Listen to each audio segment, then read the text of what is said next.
extreme, radical, butcher? Sounds like the tagline to a horror movie, doesn't it? Too bad it's taxpayers getting chopped up. Hello, everyone. I'm Stuart Varney in for Neil Cavuto, and Fox on top of the budget battle going over the top. Democrats going all out to knock out a Republican plan to cut $61 billion out of a $1.5 trillion budget deficit. New York Senator Charles Schumer calling the cuts extreme.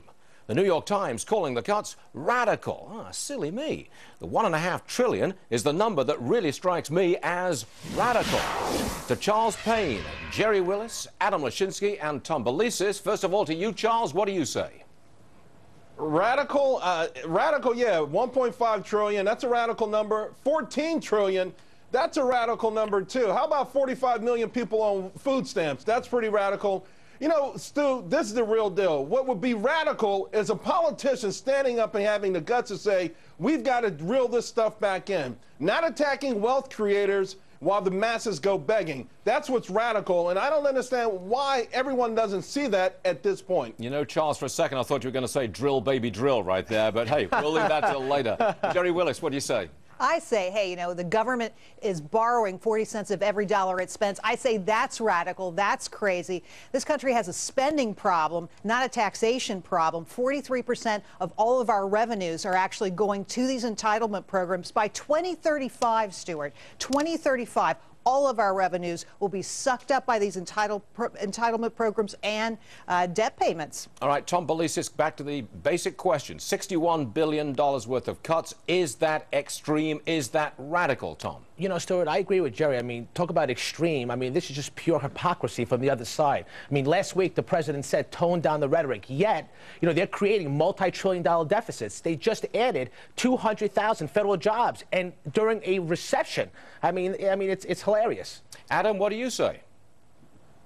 I got confused for a moment there, Tom, as to who the other side was. I thought we were all on the same side here. And so the question is $60 billion, a big number? And I think your point is that, Stuart, is that it's not a big number, and I would agree with that. So where the Democrats and the Republicans are apart is somewhere between $30 billion and $60 billion. That's what they're fighting about.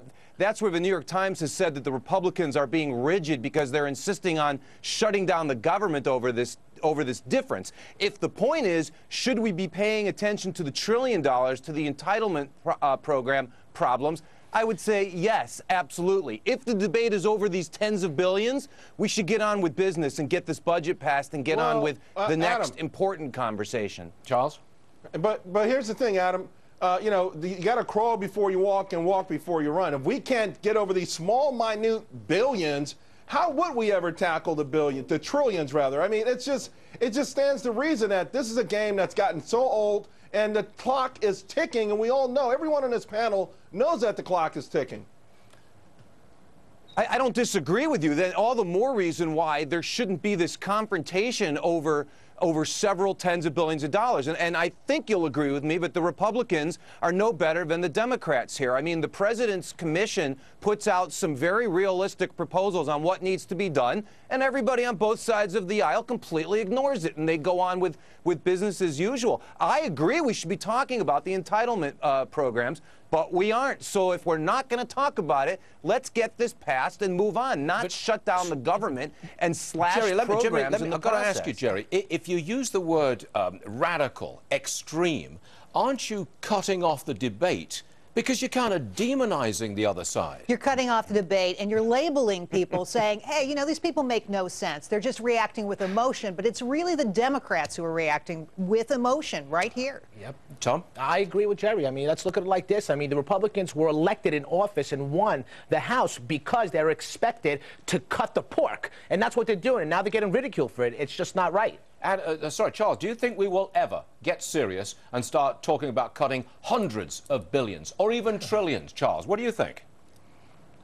It's interesting. I think Adam brought up shutting down the government. Unfortunately, Stu, I really believe it's going to take an apocalyptic situation in this country. And, maybe shutting down the government in this case might be the only answer. Maybe these are the only ways we're ever going to really get this together, because the debate right now shouldn't be 61 billion. It should be 300 billion, 500 billion. That's what we really should be talking about at this point, not just, a couple of billion here and a couple of billion there. We should shut it down, and we can prove that, by the way, how much waste is out there, how much of this stuff overlaps. Adam, hold on a second. Adam, before you respond to this, I want to bring something to your attention. To you, Adam, there is a Democrat who is saying that the GOP cuts would kill, and I'm repeating verbatim here, would kill 70,000 poor kids.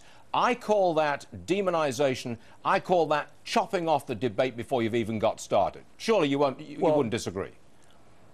I would only say that, I'm shocked to find out that there's demonization going on here by any of the parties involved in the debate. Surely we won't demonize anybody on this program, because we're more high-minded than that. So does it shock me that one member of Congress makes an outrageous statement like that, Charles Stewart? No. But I would say to Charles, shutting down the government for a few days or a few weeks accomplishes nothing other than causing a lot of heartache for the people who are expecting to get services, for the employees, government employees who lose their jobs, because we're going to go ahead and fund the government again anyway, and we'll just have caused a big mess in the interim.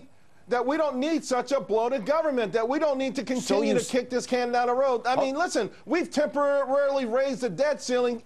Since 1954, we've been temporarily raising it. We can prove to ourselves that we have it within our means to cut some of this egregious, crazy spending and live within our means. Jerry Willis, what do you think? Shutting down the government sufficiently cataclysmic to get the argument serious? Look, it would be cataclysmic, but as a lighter note here, the IRS is saying you won't get your tax refund if we shut down the government because of spending. You're not going to forget about that. You're not getting. But isn't that designed? Now what say you, Charles? You're right. Let's keep the government open. Exert maximum pain in the event of a shutdown, so you won't get a shutdown. That's what we're doing. We're trying to scare people into jumping off the cliff instead of coming together and finding some way to work this out. How are you going to come together when you're using words like extreme and radical and killing 70,000 poor kids? I mean, how are you going to come together on that? That's insane. Last word to you, Tom. You can't shut the government. I think there's other ways to go around it, but I think this is a political war now with the debates, with cutting and what they're doing now. But I think the Republicans are on the right track. You're such a radical. You're such an extremist, Tom Belesis. I'm shocked. Thank you very much, one and all. Question. Ever go out for a big dinner and get stuck with the big check? Guess what? That's what's happening to America as we're fighting in Libya. But no one else seems to be fighting over picking up the tab. There are a lot of questions out there about retirement.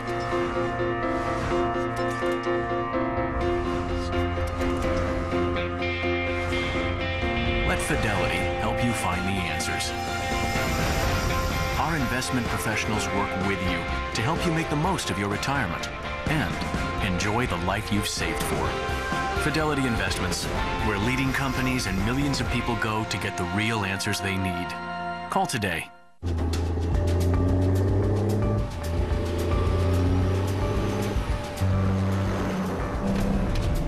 At OD, we may be in shipping, but your business is our business. No matter what you ship, it's a promise to a customer, and we'll help you keep it with on-time and safety records that are among the industry's best. OD, helping the world keep promises.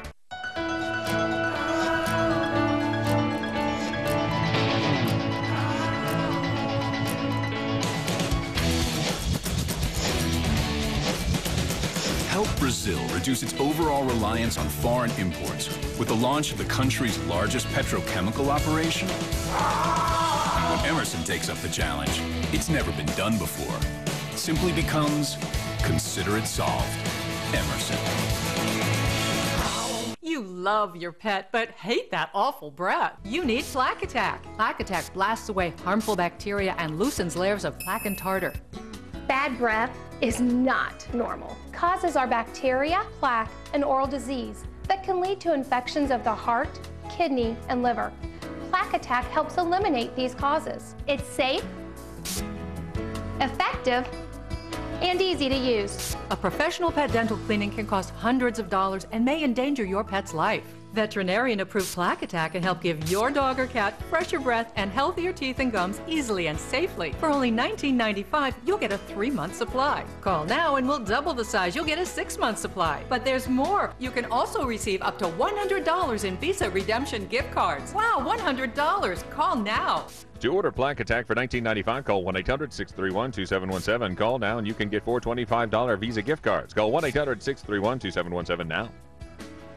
This is Cameron. Yeah. This is Cameron's new job. We test security systems. This is his new boss. I get why she's a masterpiece. Woman's got 4 boobs and no mouth. This is Cameron's new girlfriend. Cam, this is my boyfriend Dutch. This is not Cameron's new girlfriend. Peace! Fox presents a new comedy about high-level security in an entry-level job. And boom goes the dynamite. Sorry, but gotta haze the new guy. This is Breaking In. You may want to move it, though. They tow on Tuesdays. Series premiere next week on Fox. Live from America's News Headquarters. Hi, everyone. I'm Jamie Colby. There's new and deadly violence over the burning of the Muslim holy book, and it's raging for a second day in Afghanistan. Demonstrators there are setting cars and shops on fire in Kandahar this morning. 5 civilians killed. And yesterday, an angry mob fired on a United Nations compound, killing 7 people there. 2 of the victims reportedly beheaded. The violence reportedly triggered in part by a U.S. pastor who burned a Quran last month in Florida. And there are serious new concerns at a crippled nuclear plant in Japan. A Japanese nuclear official is saying today that highly radioactive water is now leaking into the Pacific Ocean. It's seeping from a crack in a maintenance pit, and we're also learning the radiation level in the air above that leak has spiked to a level that could increase the risk of cancer. Workers still struggling to cool those reactors. I'm Jamie Colby. Back to Cavuto on Business. Well, talk about getting stuck with the bill. The Pentagon says we're spending $55 million a day on this whole Libyan war that is not a war, a number that's probably on the low end. And we're still going to be shelling out the dough, even though we've passed off control of the non-war to our NATO allies. And get this, the Arab League, which pushed the non-war, is bashing America in this non-war. It's not required to pay anything. Jerry, this is a bad check. Well, it's not required to pay a dime. The Arab League said, hey, let's have a no-fly zone. We're in favor of that, but we're not going to give you any money for it. In the meantime, they're going to make $1 trillion this year from oil profits because oil has gone through $100 a barrel. So that's not good news. Those 22 nations in the Arab League, they're really benefiting from the work we're doing over there and our allies, because if we're going to bring peace to the region, it's going to be more stable, yet we're footing the bill. So should we charge them? Yes. Charles Payne, should we charge them?